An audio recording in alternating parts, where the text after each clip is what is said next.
Practice makes a man perfect. So without practice, no one has gone and reached to the higher extent. For me, success is not only getting trophies, awards, and recognition.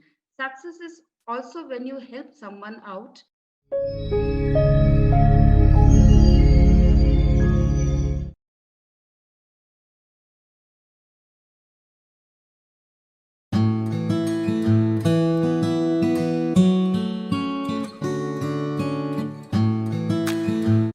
Hello and a very warm welcome to Great Principles. I am Seema Choria. I bring to you another iconic figure from the world of Indian academia. Empathy nurtures wisdom. Apathy cultivates ignorance. Highly sensitive people possess the gift of seeing the beauty in the world around them. And empath can see even little things as new and profound. These people are usually more accurate in recognizing emotions by looking at another person's face. Today we have with us Mrs. Neeta Das, Principal Saluja Gold International, Girid, Jharkhand. She believes that educators should also train children to be empaths. Join me to hear her own take on this and more. Welcome to Great Principles, ma'am. It's an honor to have you. Very good evening to all, and thank you, Seema, for inviting me to this great platform. I'm honored to be here. Thank you so much, ma'am. We are also privileged and blessed to have you in conversation with us. So let us begin by knowing how it all began. So, ma'am, once upon a time stories, they're always so fascinating. They connect us to our past and lead us to our future. So, as I know your story, your inspiration behind being your teaching as a vocation was your own teachers. So, ma'am, at that time, your teachers inspired you and you became an educator, and that was the past. And now Correct. you're a school head. So tell me what is coming up next in your career as an educator? Uh, to be very honest, Seema, and the role of an educator is never ending. The education always like continues till we are alive, and there are a lot of challenges. Not only challenges, there are a lot of achievements for us in terms of getting children and looking at their achievements, looking at their success. So, to tell you about my journey as an educator, there has been, of course, a lot of challenges in every frequent intervals. There had been challenging principals, there had been challenging parents, there had been challenging students. So, yes, the journey was very inspirational, and it was very, enriching, because we had a lot of very good students. We are still having very, very good students who are remarkably doing very, very good. And we are having very enthusiastic parents and very understanding parents who are actually understanding the concept of our teaching and learning methodology, and they are equally cooperative with us. So overall I can say very true. So going ahead, ma'am, in our conversation, everyone desires a dream team, because it's the teamwork which actually makes any dream come. So, ma'am, how does a school head ensure the team is dedicated and sincere towards their job? Seema, like for ensuring that my team does very, very effective job, there has to be the monitoring. Not only monitoring is required, at the same time, we need to upgrade our team by, continuously training them in frequent intervals. So, right from checking their lesson plans to visiting their classrooms to taking feedback from the children to from taking the feedback from the parents, and of course to from taking the feedback of the teachers, because not only by taking the feedback from the children and the parents about the teachers, we can understand that our teacher and the team is doing good. But at the same time, as a team leader, we have to understand their problems also, as to where they are having problems, what are the gray areas in their teaching path. So we have a lot of frequent in-house meetings wherein we discuss the plannings, we discuss the system, we discuss the pedagogies that needs to be adopted in the classroom teaching. So that's how we ensure that learning is very smooth and learning is without any hindrance. So it's as a team leader, it's not only it's I give them suggestion. I do often take suggestions from my teachers, because it is, as we believe in classroom, it is a two-way interaction.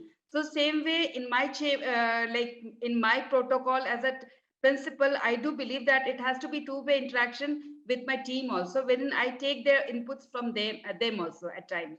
So that's how it's a very a kind of deep interaction with my team, and to ensure that everything goes smoothly.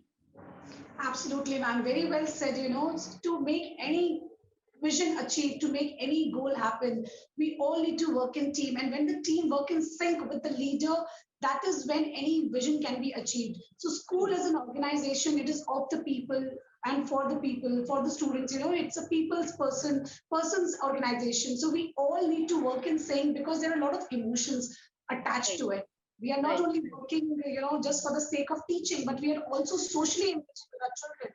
So Very one, true. It has to be just like family. As we say, like, in family, their mothers and fathers, they're totally dedicated to their children's growth and development.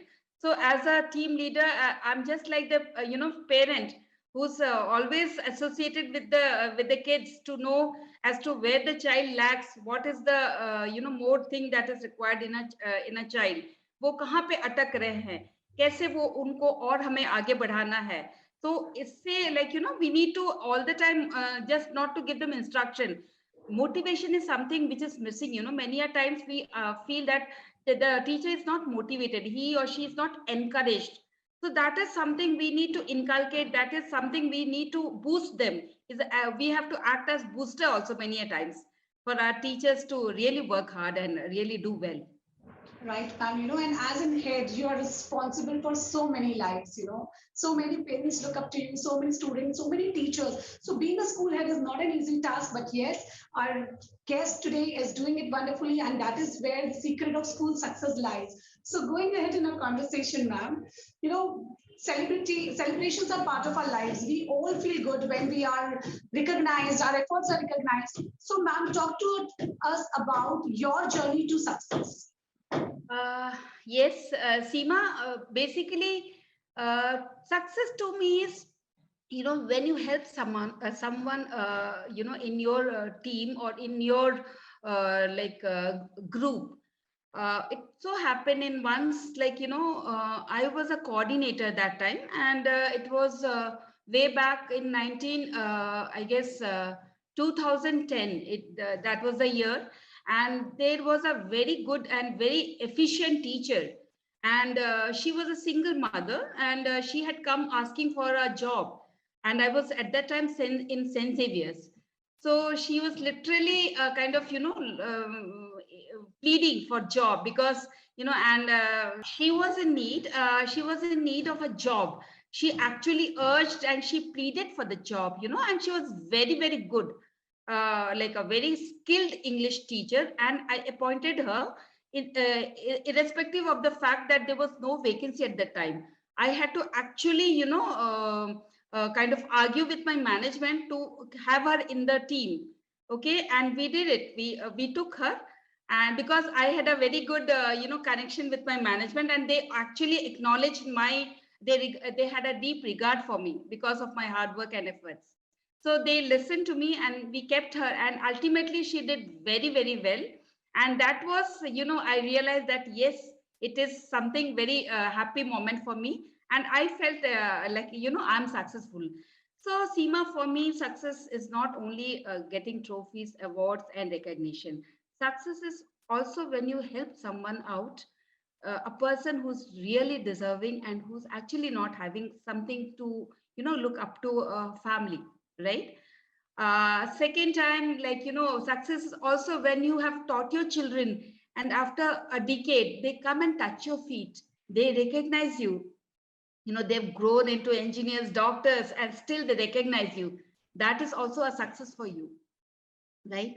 And to be technically saying about the trophy and award, yes, when I was working in a corporate, also worked in a corporate for 7 to 8 years. It was an education management company called Stratagem EduServe Private Limited.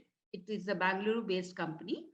There I was honored with the Strategite of the Year, that is Employee of the Year award. So that is something very, very exciting moment. That was an exciting moment for me. And of course, other than that, I have a very helping nature to be.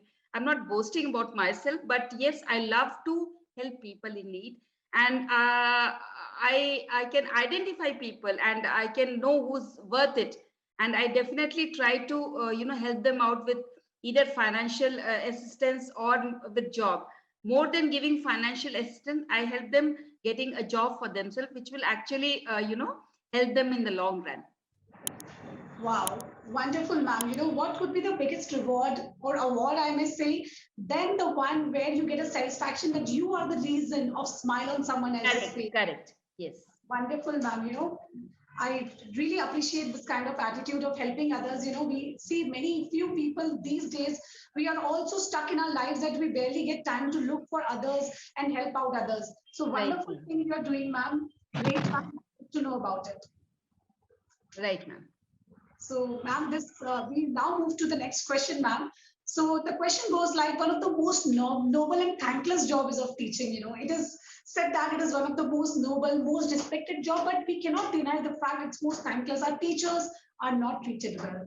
There are highs and lows, ups and downs in this career also. And as an educationist, I'm sure there must be many tides in your role too. So, ma'am, I would like to know from you that educationist you go up or you look up to for your advice and support. Yeah.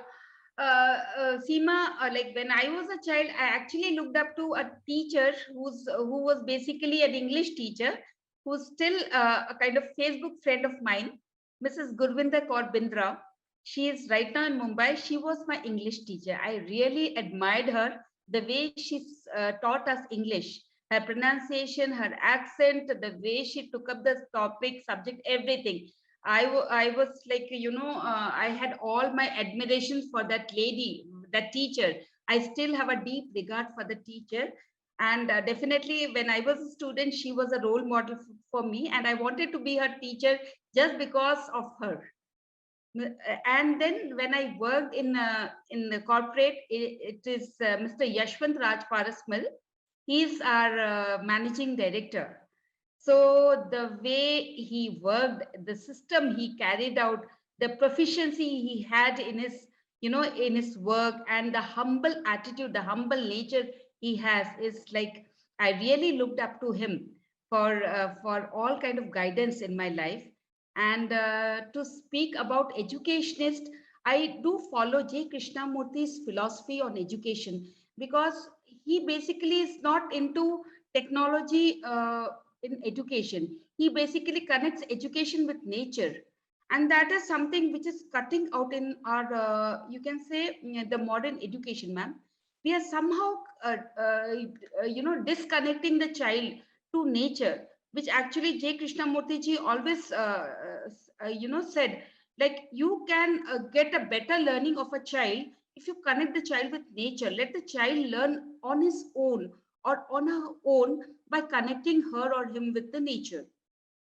So that is something I really admire about his, philosophy. And I do inculcate, or I do put it in my practice in for my school education. And the second educationist I really look up to is Sri Aurobindo's as an educationist. He also believed that if a child is physically, sound, if he's having a physical sound body, then definitely his mental level will definitely become very sound. So a child has to be physically very, very sound. So for that, physical development activities has to be incorporated in a curriculum. And also about the holiness, that spirituality in a child, that God thing is like godly thing should be there in the child. वो भगवान के प्रति आस्था रहना, बच्चों को बड़ों का आदर करना, respectfulness for the elders, that thing should be there in the child.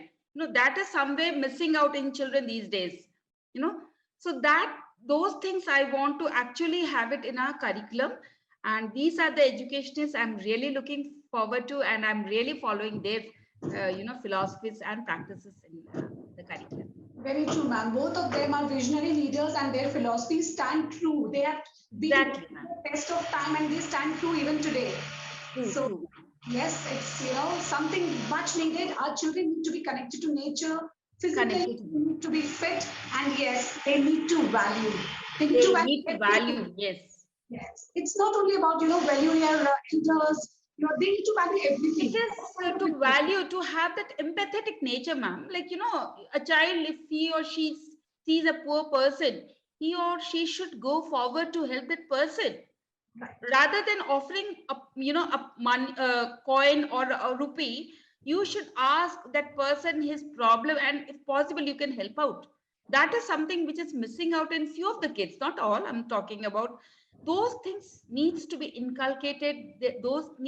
Things needs to be integrated in the curriculum education, ma'am. I think, ma'am, where we are falling short is that we are not able to teach our children to discriminate between being sympathetic and empathetic.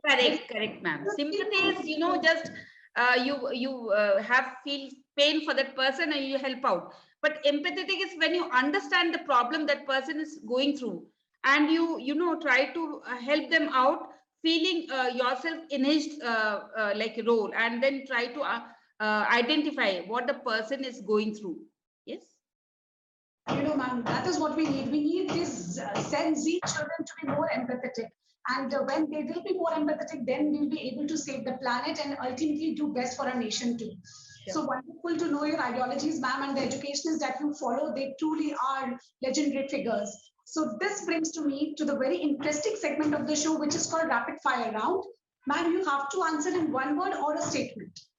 Okay. Okay. So here goes the first question. You spend a recreational time indulging in activities like Singing. singing. All right. Tell us about a funny or a weird incident in your life. Weird incident. Yes, I'm not remembering exactly, but yes, weird incident is I'm a very good, imitator. I like to imitate my teachers. Once it happened, I was in a computer institute, and our teacher had gone for a break. He had gone to washroom, and I just took his place. And I imitated like him. So, and he just came in time to see me imitating like him. So that must be, very funny moment. Yes. All right. Next question. Your favorite song is? Okay. Kahin Raat Din. That is, I guess I don't remember the composer, but this is the, song. I love Lata Mangeshkar ji's song. All right. Great. So ma'am is a great singer and she's Lata Di's fan. Next question. Socializing help us to fill in the blank. To connect with each other. Very well said. Have a good bond. Next question. Name your favorite sport. Basketball. Basketball. All right. Which was your last travel destination? My last travel destination was Gondal, Gujarat. All right. Now, one question from your school days. Were you a backbencher or a frontbencher? I was always a backbencher, ma'am. Great. So you see, to all my dear children, all my dear viewers, a backbencher is leading a school today, and that is what we need. Our parents need to learn. It's not that a backbencher is not studying or they will not achieve anything in life. So we have a backbencher who is leading successfully a school today. Wonderful, ma'am. Great. What are your views, ma'am, on backbenchers? See, backbenchers, actually, why they sit in the backbench, we have to identify the real cause. Either they are not interested in the study, or they're not liking the approach of a teacher. These are the two concepts, these are the two motive which makes a child sit at the back. So we have to actually find the reason and eradicate these all two things. A teacher should not be partial, because this is what I have, undergone during my school days, because few of my teachers were very, very partial, ma'am. And that is something which actually has created a very hollow, space in my heart towards few of the teachers in my school days, which I don't want to have it in my, under my guidance, under my supervision in my school. Right. Absolutely, ma'am. And I think we all need to break this perception also. Yes, In the class, someone has to occupy that chair. correct. But So it can be always on, rotation. If that has to be the, we do have backbenchers, but the backbencher is not always a backbencher for 365 days. It is rotation. Every week a child gets to sit at the back. Okay. Not all the children. It is like, it is week wise. So they have a rotation and they sit accordingly whenever the chance comes. So to all my dear viewers, someone has to occupy that position, and yes, rotation is the best thing. Every child gets a chance once a week or twice a week to sit at the back bench. So we need to remove the tags. We all are very much obsessed with this tagging system, that you are a backbencher, you are front bencher. So that is why this question was being put up, so that our viewers, our parents need to understand that it's no more about tagging. Every child is best in its own capacity. Celebrate that child. They're born inquisitive, and we somewhere by tagging them snatch away that inquisitiveness from them, and then they feel like, all right, I'm good for nothing, and then they don't even try for that. So lot of learning from these small funny incidents, and some things they hit in her heart. Like ma'am said, she feels hollow from within, and that is what she wants, that her children, her students doesn't feel the same way. Correct. So it was great to know you in this segment, ma'am. Brilliantly answered in small words. Also, we get a lot of insights. This makes me to reach to the last question of the show, which is called Viewer's Choice Question. My viewers keep sending me a lot of questions, and this one I have picked for you. They say that, which model of learning process should school follows? There are so many types of learning models, learning processes these days. Some believe on physical, practical learning. Some believe on physical visits to other places to learn. And you also mentioned like nature-based learning. So which is the right learning process? See, if I talk about those, it's always prior preparation prevents poor performance. So it's always the preparation, planning, practice, preparedness, and presentation. That is, these are few, techniques or, strategies that prevents a poor performance in the school, in the class, by the children. So it is always a planning. First is the planning, preparedness, and of course, performance, that is participation of the children. Like if the teacher is speaking, the child should also speak in the class. It should be a two-way interaction. Participation in that sense. Again, planning. If the teacher is planning, the child should also plan. Like the teacher has taught the chapter, the next part is of the children. So they should plan the question answers. Like they should plan some of the exercises. And of course, practice. Of course, practice makes a man perfect. So without practice, no one has gone and reached to the higher extent. So it is always these all P's that is in it is in use, and children definitely with all this 5 P's can reach to the next level of achievement, and that's how they progress in the academics. Great, ma'am. You explained very beautifully the 5 P's, and if they are followed, then every learning methodology is automatically bound to give the results that we intended for. When a child presents it, what he has learned, it shows that yes, he has understood the concept. So wonderfully explained this segment, ma'am. On this note, ma'am, we conclude our today's interactive session, and it was really an insightful session. I and my team thank you for giving us an opportunity to interact with you. I believe that you have set a path for other educators for better education. So thank you so much for your time with us. Thank you, Seema ma'am, for giving me this opportunity to speak and interact with you. It was wonderful speaking to you. Thank you so much.